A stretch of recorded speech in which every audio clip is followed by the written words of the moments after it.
All right, everybody, we're going to work 5 problems out off the 12-2 worksheet. Now, I've done this a couple times before. I didn't love the worksheet that the book had for section 12.2, so I went back to our old geometry book from way back in the day. So that's why this one says lesson 10.3, but this is the correct worksheet for our section 12.2.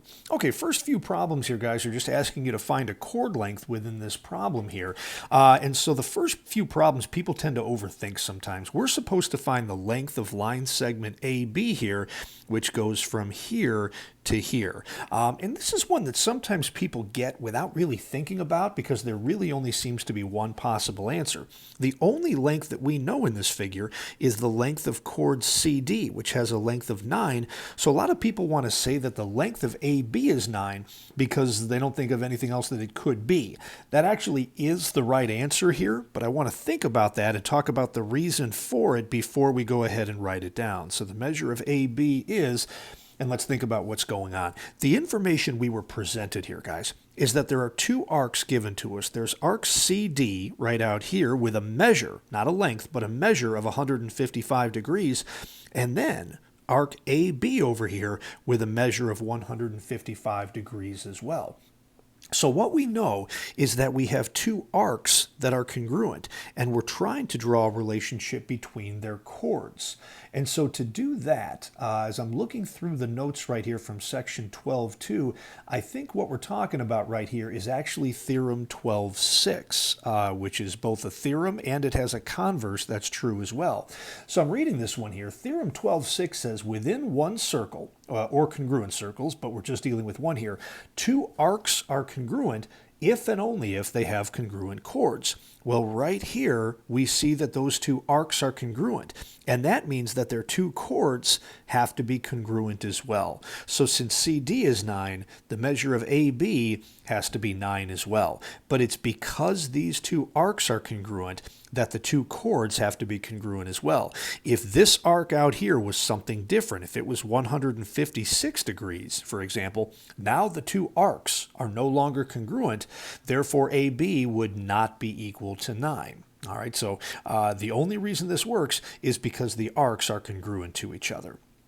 2 and 3 work in a similar way. 4, 5, and 6, I think, are the same concept, just maybe thrown in reverse. So then I thought we'd jump to number 7. We're supposed to tell whether line segment QS is a diameter of circle C, and if not, explain why. They mentioned circle C. That means that the center of this circle would need to be here somewhere, and that would need to be C. Oh, they didn't put that there because if they did that point there, they'd be telling you that that figure was in fact a diameter, and that's what we're actually trying to figure out here. Okay, so the idea at work here, I believe, is going to be in theorem 12.8 and theorem 12.9. Okay, if a diameter, oh, there we go. All right, actually, this one is going to be theorem 12.10 in our notes right here. So I'm going to read that one here. Theorem 12.10 says, in a circle, the perpendicular bisector of a chord contains the center of the circle.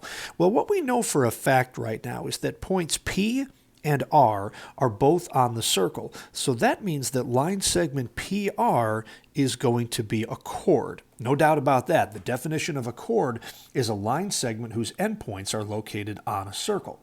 Now, what else we know is that this point right over here, which they did not name for us, has to be the midpoint of PR. And I can see that because of the tick marks right here and right here. So that point, maybe I'll call that point M, just so we have something to name it there. Point M is the midpoint of PR. The tick marks tell us that. And we also have a right angle that's drawn right here. So we know that line segment QS is perpendicular to PR. Now, one more time, theorem 12.10 says, in a circle, the perpendicular bisector of a chord contains the center of the circle. Well, what we know is that line segment QS is the perpendicular bisector of chord PR. Now, just to be clear here, these are words we should know by now.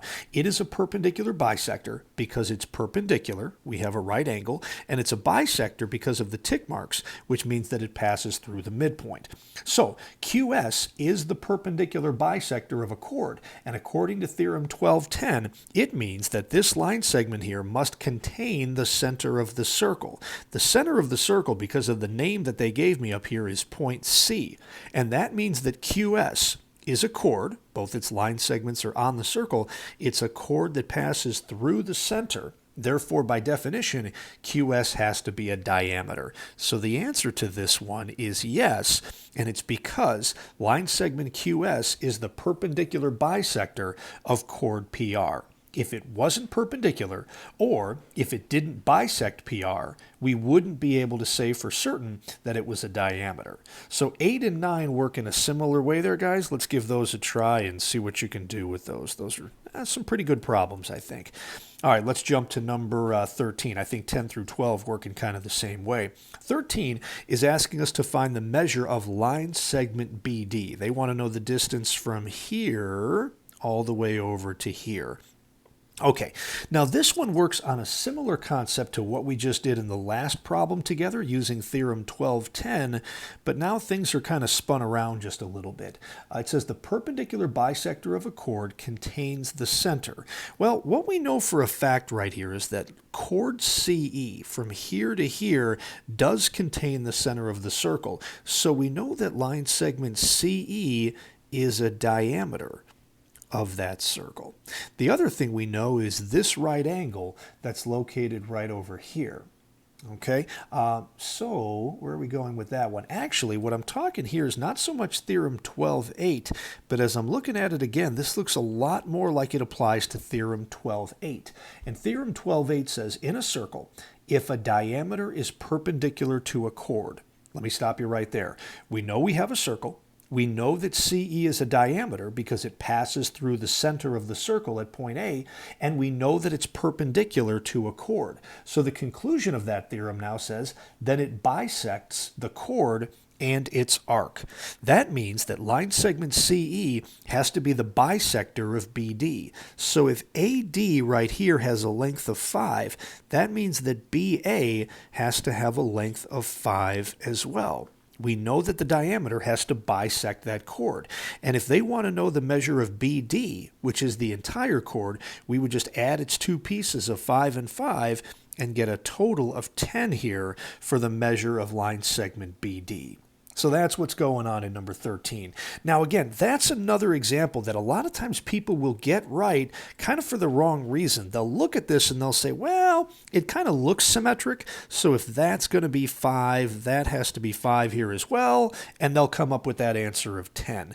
I really don't want you guys to go through it that way where you're just making assumptions, but as is often the case in geometry, if you make careful assumptions that logically appear correct and put some thought into it, I'm not saying always, but a lot of times your assumptions end up being correct. Now again, there's no reason to assume it. We have theorem 12.8, which tells us that that must be the case for a fact, but that's kind of a way that a lot of people go through this.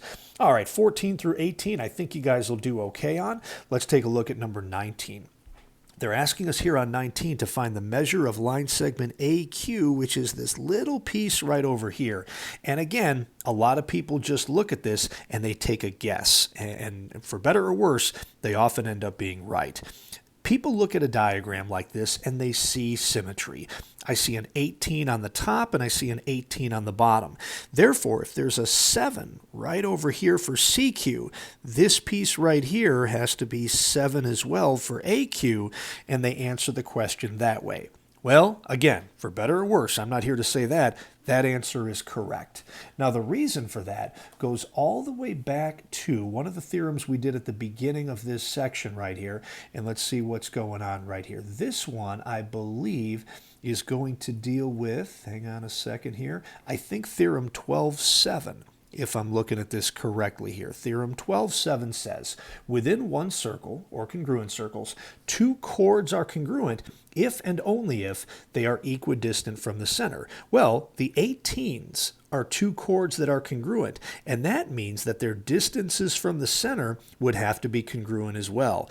If chord DE is 7 units away from the center, then chord GF has to be 7 units away as well, and that's how we end up with this answer here of AQ equals 7. So theorem 12.7 supports that.